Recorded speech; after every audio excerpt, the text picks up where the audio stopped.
So there's an app for that? Yeah, there is. There's also an app that does what that app does. And before you know it, you're walking into an organization, and I was working inside of a business, and I've got an agent who likes to sign agency agreements in a physical sense.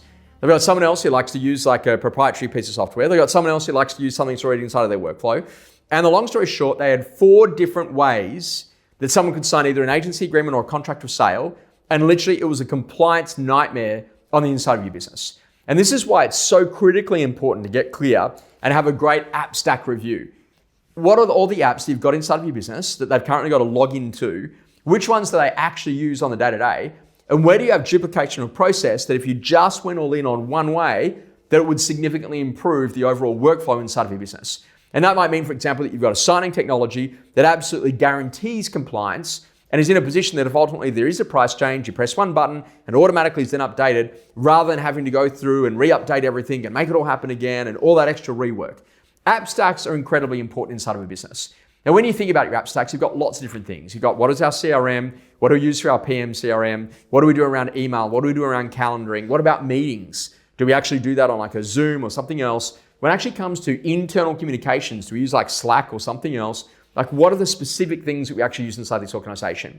So when I walk into a business, the number one thing that I say to the leader, hey, can you like give me like a list of all of your apps? And it's amazing how many people just can't produce that list. And what you should have is like a list of all the apps and then a little paragraph about what that app actually does. And it actually makes the onboarding of new talent so easy because people really know what it is that you do. Now, some of the best agents that we actually work with are also in a position that have an incredible onboarding form.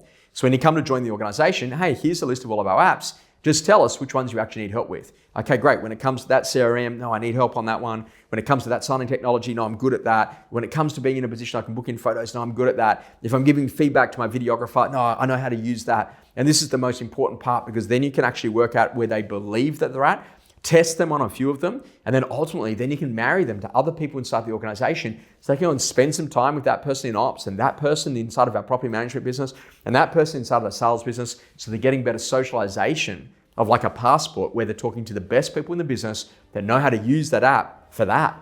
If you get that clear, you've got a great business. App stacks really matter. You want workflow, you want connectivity, you want to reduce duplication of data, and you want to make sure that it's super simple inside of your business so they can run it from a mobile phone. Do that, you've got a great business, you've got a recruitment powerhouse, and most importantly, you're actually driving the efficiency and the effectiveness of your organization.